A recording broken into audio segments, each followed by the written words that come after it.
Bapak Ibu, saudaraku yang terkasih dimanapun berada, saya menyampaikan sebuah renungan pada saat ini yang bertemakan Rara, pawang hujan atas izin Tuhan. Rara, rain handled on God's permit. Saudaraku,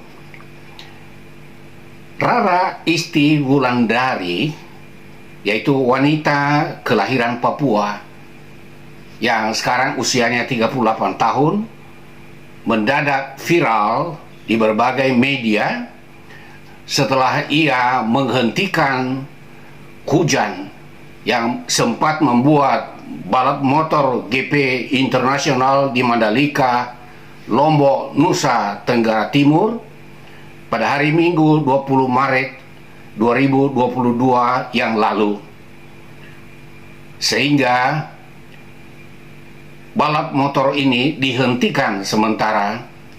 Dan setelah Rara melakukan aksinya, hujan berhenti sehingga lomba balap dilanjutkan kembali.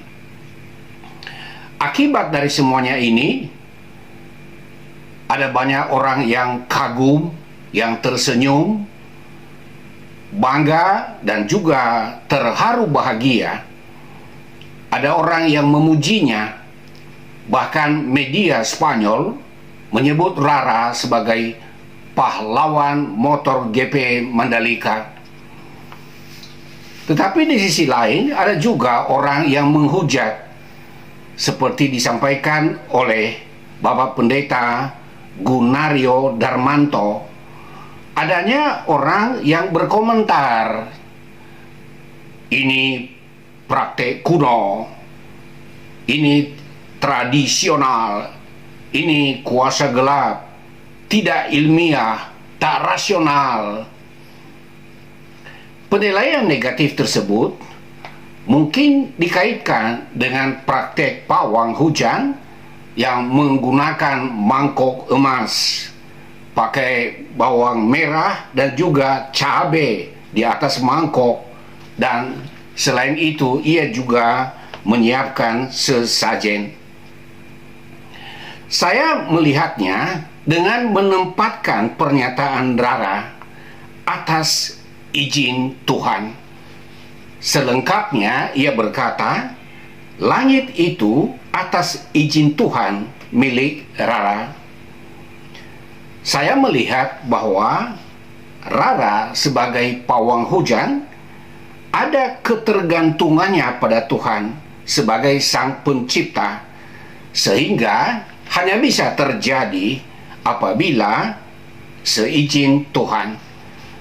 Ini menyangkut aspek spiritualitas yang hanya dapat difahami secara pribadi dan dapat dijelaskan oleh Rara, si pawang hujan. Di negara yang menganut semboyan Bhinneka Tunggal Ika, di mana masyarakat yang pluralis, seyogianya ada tempat bagi aspek spiritualitas pribadi atau komunal sebagai kearifan lokal yang patut kita hargai. Apalagi kalau tindakan ini menyangkut kepentingan umum, kepentingan bangsa. Saya mau bertanya, dan saudara yang mendengarkannya bisa menanggapinya di dalam hati. Bila rumah saudara sedang ada di dalam kota dan sedang terancam dengan kebakaran besar,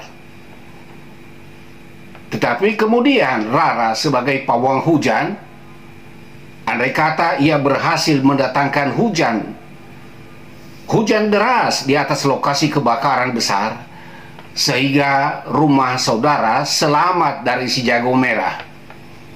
Apakah yang saudara katakan? Apakah saudara menghujat Rara atau berterima kasih kepadanya?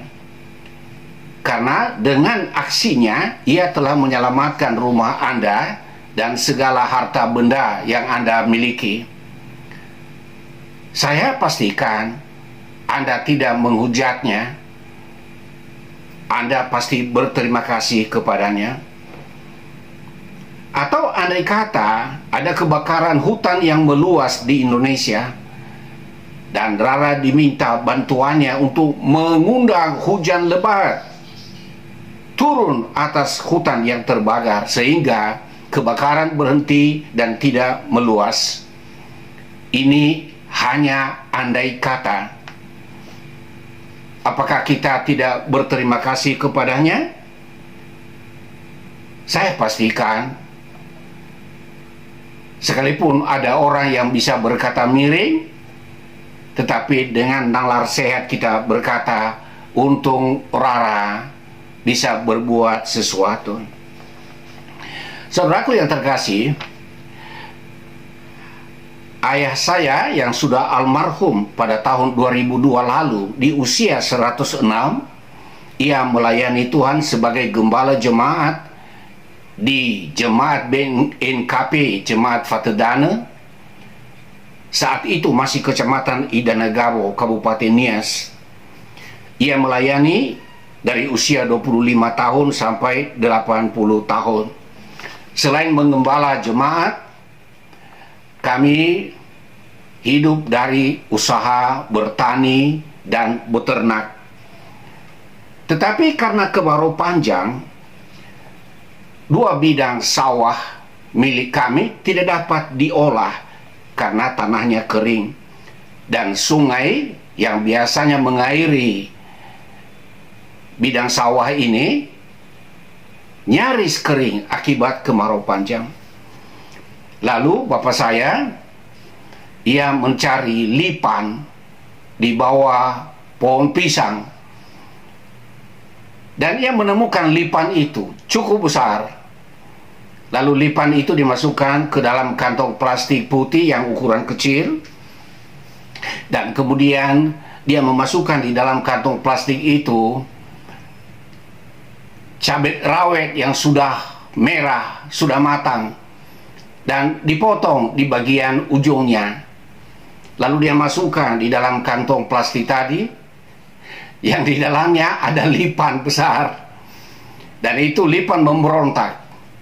Kemudian bapak saya membawa lipan tadi yang sudah dimasukkan di dalam kantong plastik kecil yang sudah dicampur dengan cabai merah yang matang.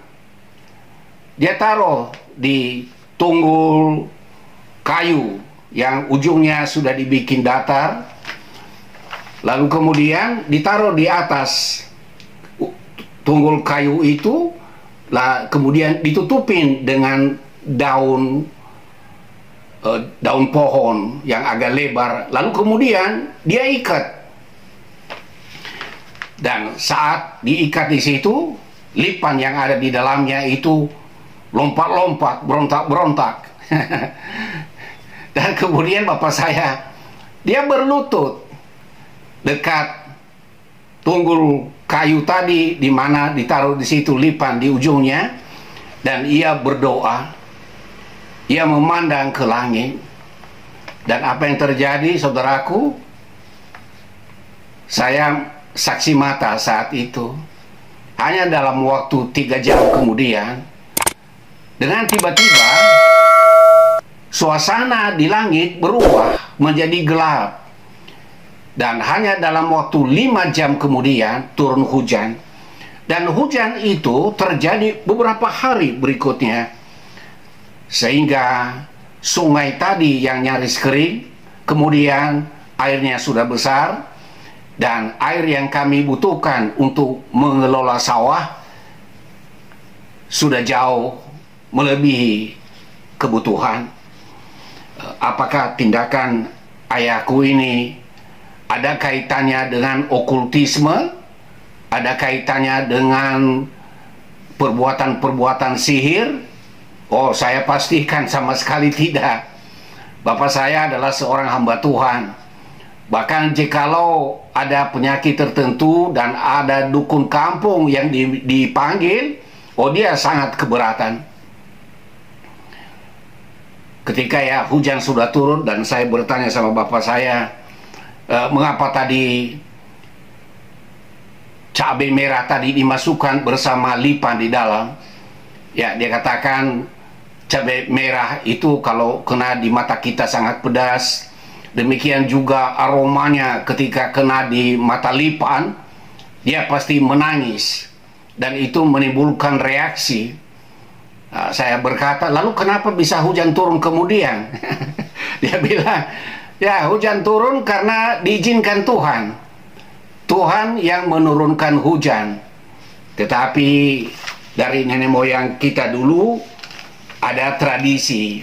Ketika kita memintanya kepada Tuhan, kita menggunakan lipan yang masih hidup, yang disatukan dengan cabai merah. Dan kita melakukannya sebagai satu tradisi. Saudaraku yang terkasih, kalau kita perhatikan di dalam Alkitab, ada peristiwa-peristiwa yang juga menggunakan alat sebagai sarana. Dan akhirnya ada mujizat yang terjadi. Yang pertama, kalau kita melihat misalnya bagaimana Yakub memperoleh ternak yang sangat banyak saat ia bekerja di rumah bapak mertuanya yang bernama Laban, dan itu tercatat dalam Kejadian 30 ayat 32. Ketika dia sudah bekerja beberapa tahun dan dia mendapatkan 2 orang istri, maka ada kesepakatan yang sudah disetujui, yaitu di mana Yakub meminta agar di antara kambing domba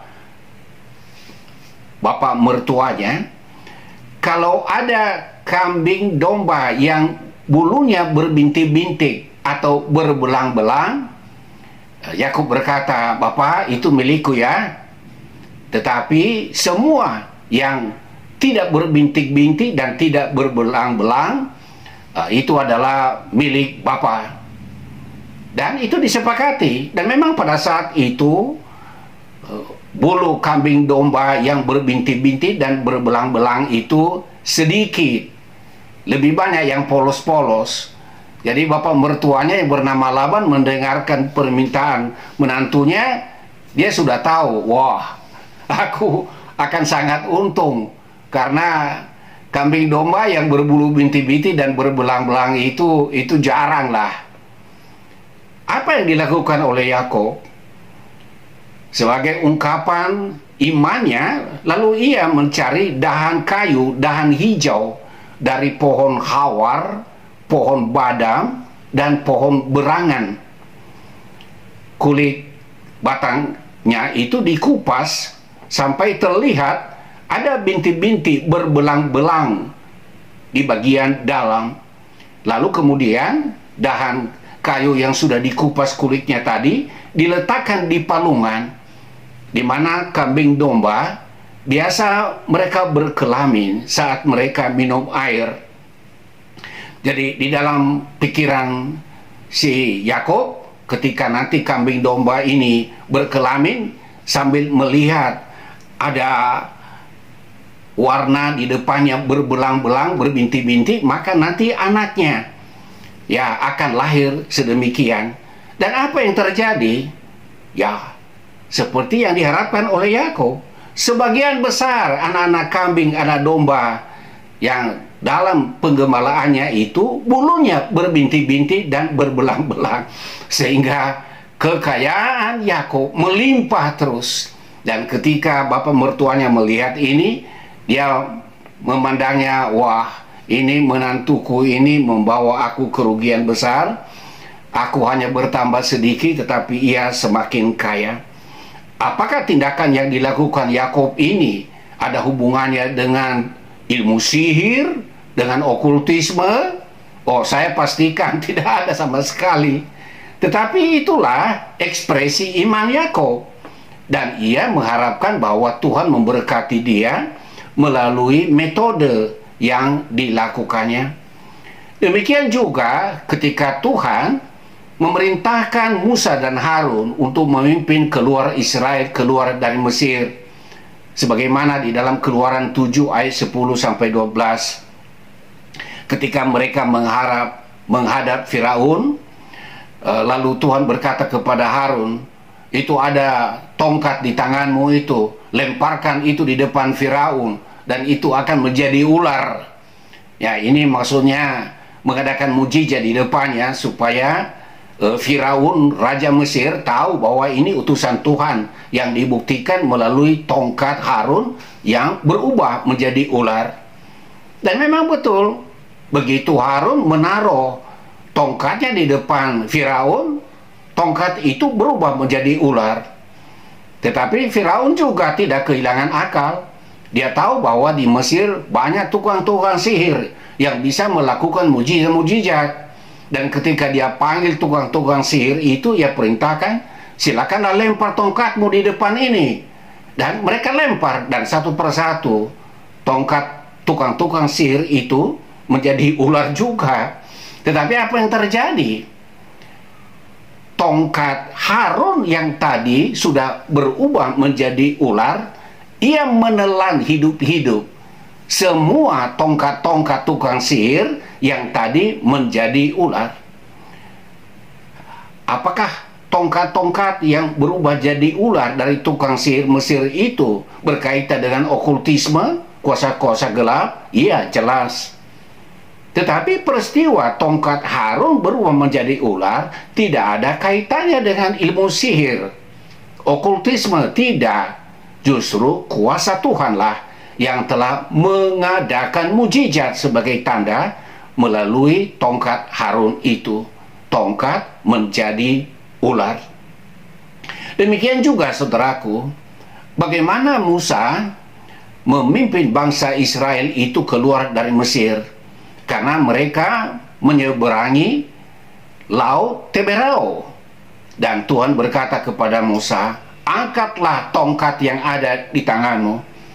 Musa mengangkat tongkatnya, dan apa yang terjadi sesaat itu? Laut Teberau terbelah dua, dan orang Israel, mereka berjalan di atas tanah kering sampai mereka tiba di seberang sana. Dan ketika tentara-tentara Mesir mengejar orang Israel saat mereka sedang berada di tengah-tengah Laut Teberau yang telah terbelah tadi, air laut tadi menyatu kembali, sehingga semua tentara Mesir mati tenggelam.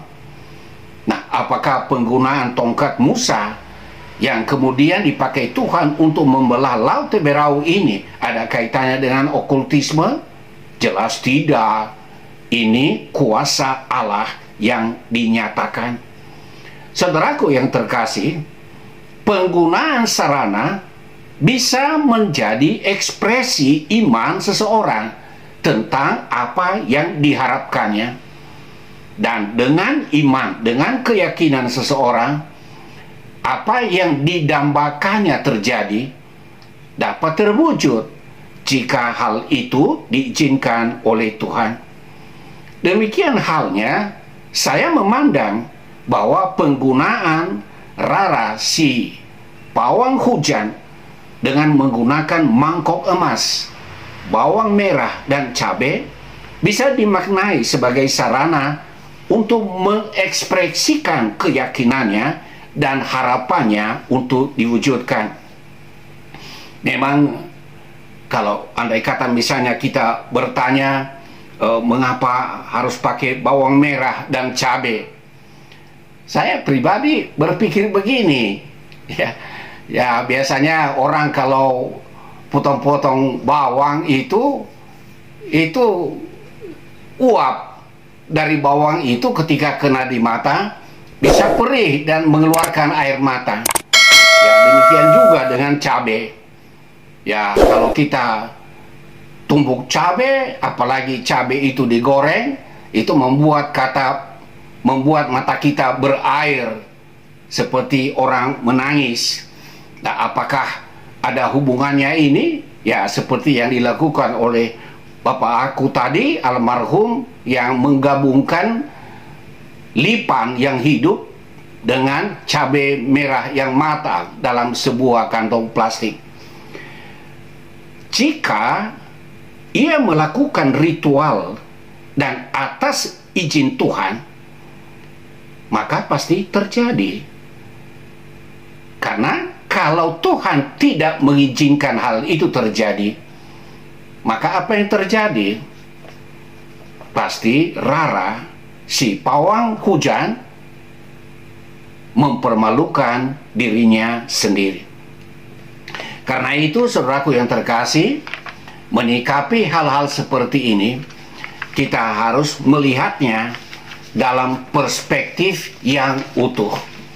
Tidak hanya melihat secara dogmatis berdasarkan ajaran yang kita anut, tetapi kita juga bisa melihat bahwa ada semacam kearifan lokal yang dapat dilestarikan dan diwariskan turun-temurun. Dan jika hal itu dilakukan oleh orang-orang yang mempercayainya, maka atas seizin Tuhan dapat terjadi hal-hal yang diharapkan.